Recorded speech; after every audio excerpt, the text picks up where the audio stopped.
I probably just did my best Foghorn Leghorn impression Yeah. for the whole night, which must have got annoying. Where I say, just was the beginning of every one of my sentences. Yeah. Just interrupting people and declaring that they are the murderer with little to no evidence, I'm sure. Yeah. How was your Halloween? Oh, it was very uneventful. I was at work. I was the only person who dressed up at all, and I barely dressed up. I basically wore a modified version of my work uniform that had sort of like a Western theme to my shirt, where there were like roses or whatever on my shoulders, and like printed onto the shirt, not like just roses taped onto my shoulders, and like and a belt buckle just to kind of give it a little extra pizzazz. What do you normally wear on your belt, if not a buckle? Just a simple belt without a big belt buckle. It was like a big like eagle on a Confederate flag type of belt buckle. Okay. And it went with the sort of black and red outfit I was doing. But at the end of the shift, there was this pumpkin sitting on the counter. How dare it? And I was thinking, well, they aren't going to need this pumpkin on November 1st. Who wants to smash this damn pumpkin? And no one was into it. What if it's like they're all grown-ups or something? Yeah, What's man. going on? And I think they're all younger than I am. Not by much, maybe a year or two. But I was like, there's a pumpkin that they're not going to need tomorrow. Let's say we cause a little trouble. Everyone was like, nah. Just like disinterested. And then I'm putting up all the stools, putting up the chairs. I go, so this pumpkin, try and give it another go. See if people maybe, if I ask again, maybe they'll be enticed. No interest in smashing this pumpkin. I was kind of kidding, but kind of not. You would have smashed that pumpkin. I didn't want to. I kind of wanted to goad someone else into smashing the pumpkin. I want someone to like excite someone enough that they'd be like, yeah, and like, go slam it on someone's stairs and go, yeah. And then deny it. And then say it was like, well, I didn't do it. I didn't touch a damn thing. It was all Steve. Yeah, it's like, don't listen to me. Yeah. I don't know. You've done that kind of thing in the past, too. I have. I feel like you're still not ready to talk about it. I still don't want to talk about it. And I don't know if there's anything he doesn't want to I'm pretty much an open book, but I don't know if I want this one on the record. Because I don't like people thinking that I was involved with this tomfoolery. Maybe this is the time to set the record straight. Yeah, maybe you're right. Okay, Matthew, let's let you set it up, and then I'll fill in as much as I can. All right. Well, I wasn't there. No, I know. Heard but the story. Yeah, and there's photographic evidence, I suppose. Yes. One of our friends and another friend. Yeah, we don't need to bring in names here. All right. Let's just call them K1 and K2. Okay. So K1 passed out on our damn couch because he's a maniac. There you go. And K2 and I lived together and couldn't get rid of K1. We were slapping him. We were like tickling his feet, dripping water on his face, and nothing was doing nothing. So far, it's harmless. It's just like, get off my couch. Yeah, get the hell out of here. Why do you come over here to pass out on my couch? You have your own home, and it's not far away. You could easily walk there in like a 10, 15-minute stretch. So why are you passing out on my couch? I don't feel like dealing with you now, and I don't feel like dealing with you tomorrow morning when you wake up. Fair. Anyway, so I somehow... this is how I like to phrase it. I puppet mastered K2 into... That's how you like to phrase it, and that's you trying to sound like you didn't do anything wrong. I didn't do anything wrong. Okay. I just puppet mastered. There you go. I puppet mastered K2, who was probably also...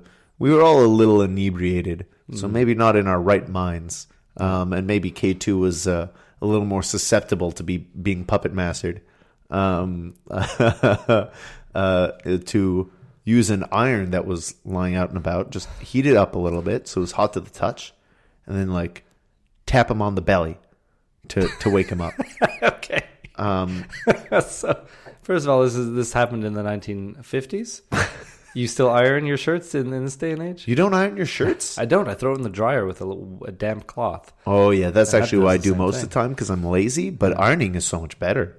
I just burn things. Yeah, I had an office job, and I'd spend like an evening a week ironing shirts because I'm not good at it, so it takes some time. Yeah. Okay. Okay. So you had that iron ready. It was just needed to be plugged in and warmed up. Yeah. Okay. And so it warmed up a bit, and I think, honestly, I don't think it was touching K1's belly for more than a whole second. I doubt it was even that long. And it still didn't wake him up. And we didn't want to go further, but he was still asleep. Yeah. And we kind of went, all right, forget it. He's passing out here. That's it. And then we woke up the next morning to him screaming about like the burn pain on his stomach. And the iron had left a mark. Okay.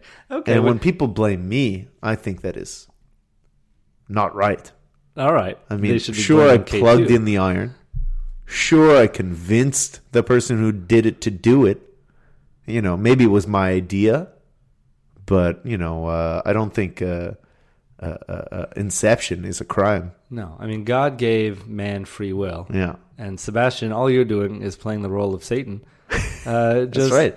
A little devil into the shoulder. Telling them what their options are and letting them choose what they will. Now, the reason maybe people think you more of a villain is I heard this story slightly differently, and maybe I'm just remembering it differently. But I remember, in my memory of it, it is K2 did not want to do this, and you were like, no, it's fine. I'm just gonna plug the iron in, and we'll talk about it. And he was like, don't plug the iron in. I don't want to do it. It's a bad idea. It's going to hurt him. And it's like, well, you know, I might have to iron a shirt later. Who knows? I'm going to plug it in, and we're just going to talk here. Have another drink, K2. Let's go. And he's like, I'm not going to do it. And it's like, no one says you're going to do it. You know what? I don't think you even have the guts. So anyway, you're goading him into it. You're getting him ready. Eventually, he just wants you to stop forcing him into it. So he takes it and he lightly taps him with it. You know, just gets him a little bit. And you're like, well, that's not going to do anything here. And then you took his hand and you pressed the iron into him. I actually did specifically stayed not in the same room. I stayed in the next room so I could be like that distant. So you never actually touched his hand to press the iron down? Certainly not. I touched the iron to see how hot it was. And then told him to strike while it is, in fact, still hot. No, and then I said, just let's leave it plugged in for another 10 minutes. It's not hot enough yet.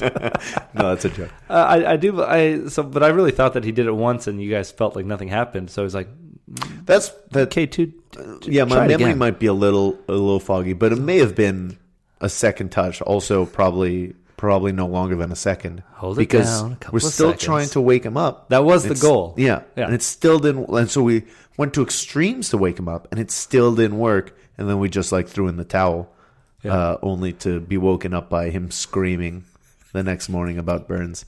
And then you know we helped out. We cleaned him and put like lotions. We gave him lotions and polysporin and what have you. Yeah. The interesting thing is that no mark was left until the morning. I guess it takes a few hours for an iron mark, a beautiful iron mark, to appear really a very clear on somebody's body. And in the morning, that I saw pictures of that iron mark. I thought for sure that's going to be there for the rest of his life. And you know what? He was pretty angry as if it was going to be there for the rest of his life, and it's not. So whatever, man. But it was just before the summer, I think, or it was during the summer.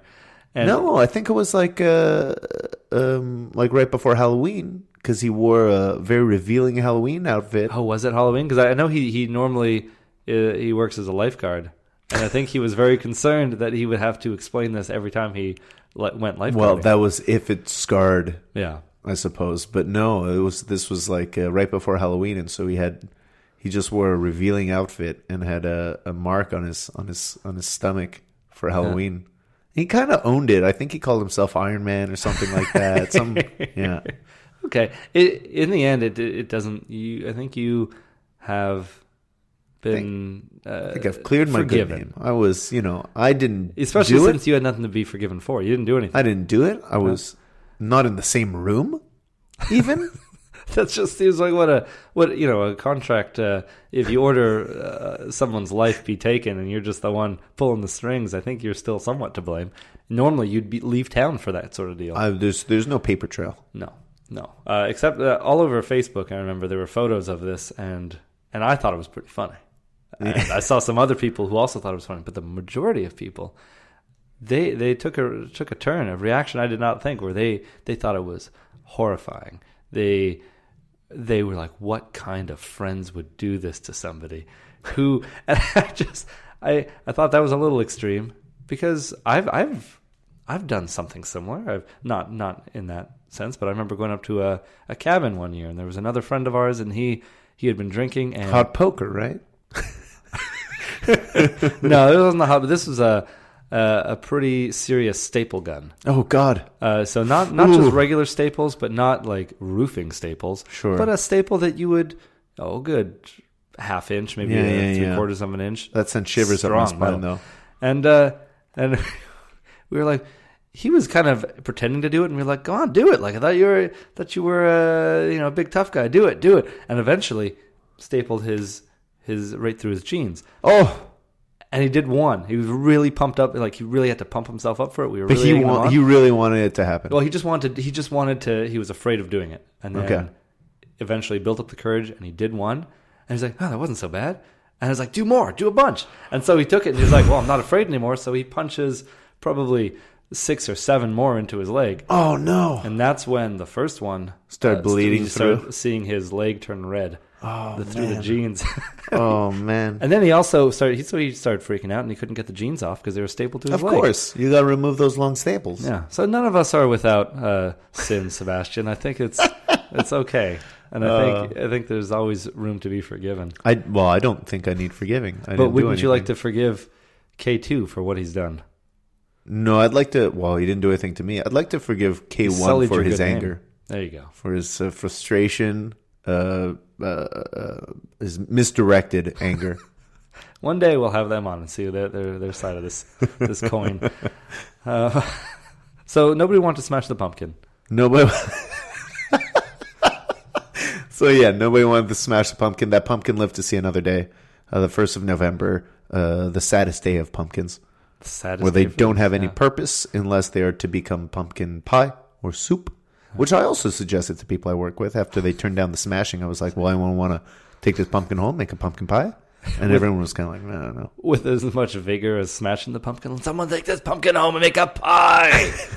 No, it was a much more measured Bake the suggestion. Seeds. If this little pumpkin was sentient, he's hearing these horrifying things. He's a little guy. He's plucked from his home. He's sat in this bar. He doesn't understand what's happening. And then some guy comes out and just wants to smash him. Yeah, it was like everything was neat and cool, and there was other decorations and other gourds around, and it got to experience music and a revelry for the first time in its existence. Yeah. And then one night, same as all the other nights, the lights are going off, the chairs are going up, and then someone says, "We're gonna smash him." What? Why? Are they talking about me? We're gonna smash him good. You don't want to smash him? Come on. Oh, I'm just kidding. Oh, phew. But seriously, you want to smash him? No. How about cook him? Take out his little bits and bake him. Yeah. That's his poor little pumpkin soul quivering. And, he dodged a bullet, but not really, because he probably just got real rotten after a few more days. Yeah, it's probably true. Yeah, just wet himself. He's only going to leave when he's a mushy mess. Yeah. And then we'll just throw him in the trash. What's the natural progression for a pumpkin? Grow as big as you can, be brought to a farmer's market, be purchased, sit somewhere, or be stabbed and emptied. Only the select few get turned into this beautiful carriage and carry a soon-to-be princess. Few. I feel like that's one ever. Yeah, maybe only the one. But it was a short-lived evening because it too got turned back into a pumpkin. That's true. And I guess I feel like a pumpkin's ideal end is like to be a pumpkin pie or something. To be enjoyed by many. Yeah. And not smashed. And not just like smashed and enjoyed probably by one. And disliked by whomever discovers this smashed pumpkin and has to clean it up. Yeah. I mean, no one wants to clean up after anything. I wouldn't want to clean up after a pie, but still, your goal is to be enjoyed and to be loved. And a pie is a fitting end. I would like to go as a pie. I don't want to be buried